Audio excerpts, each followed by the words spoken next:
So welcome back again to my YouTube channel. So for today's video, gagawa tayo ng tutorial kung paano ba maging transparent yung Facebook app.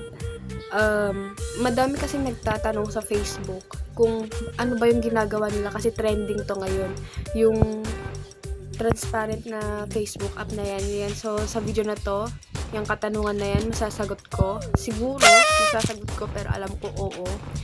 Yan. Pero, bago ang lahat, please hit the subscribe button muna.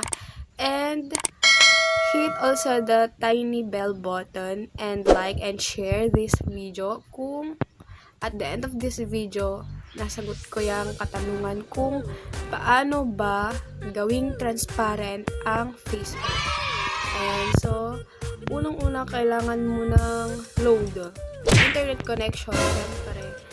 Tapos, kapag may internet connection ka, diretso tayo sa Playstore.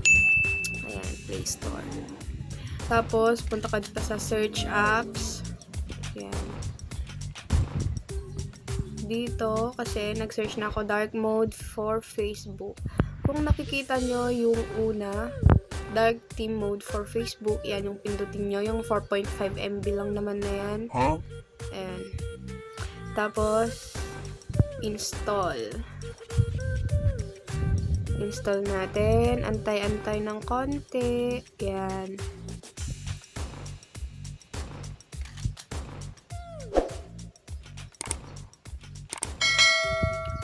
Please, pakidalian.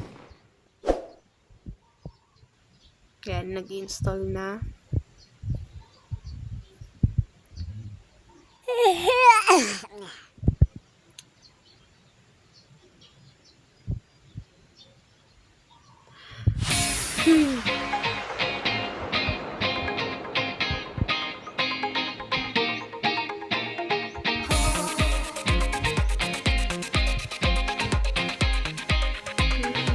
Tagal-tagal.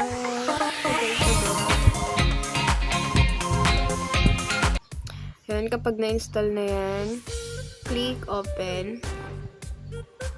So, yan yung makikita nyo.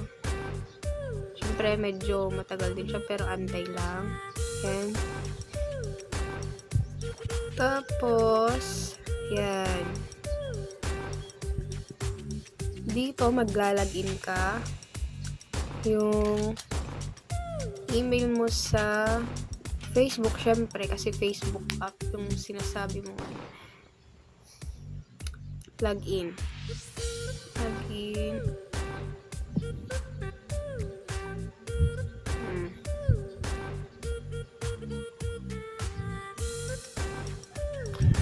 And slide lang.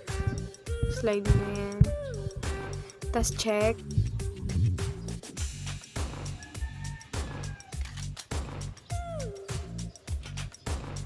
Yan, tapos yan na yung makikita natin. Yan, kasi dark mode yung in-install natin. Yan, naka-dark mode. Kung gusto mong dark mode lang siya, yan, kahit wag mo nang palitan. Pero, kung gusto mo ng glass, ito. Tulad nito, oh. Nakita ko na naman. Yan. Tulad niyan. Oh. Punta ka dito sa settings. Yan, kung may advertisement na naman na ganyan, X mo na. Tapos dito sa appearance. Yan. Tapos, punta ka dito sa themes. Yan. Makikita mo dito glass. Click mo yung glass. Syempre. Yan na. Yan na.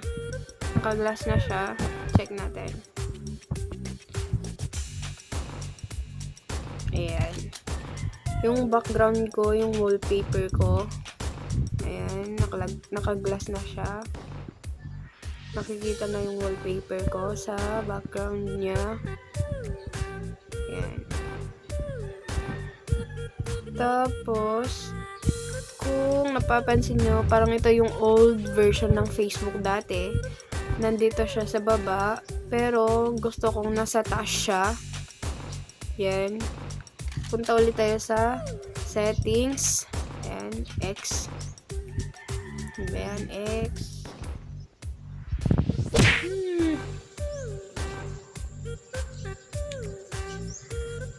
Ay, naku. Ayaw. Walang internet. Ayaw ma-ex. Ibang application na to, dating app, chat, flirt, masyadong video. Tatin ni X, bakit ayaw? Oh. Yan. Appearance. Tapos dito sa Facebook menu. Yan. Tap. Gusto ko sa taas niya.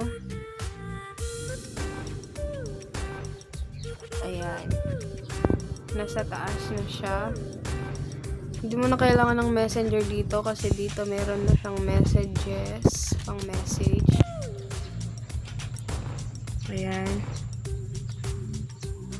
Parang sa browser lang. Ayan.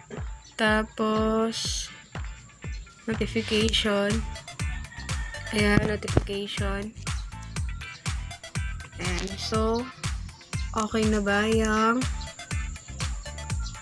mga tanong nyo? Yan, okay na. So, kung may natutunan ka sa video na to, please hit again the subscribe button. And kung gusto mo naman na sa messenger na yung messenger na application talaga yung maging transparent, panoorin mo yung next sa video na to.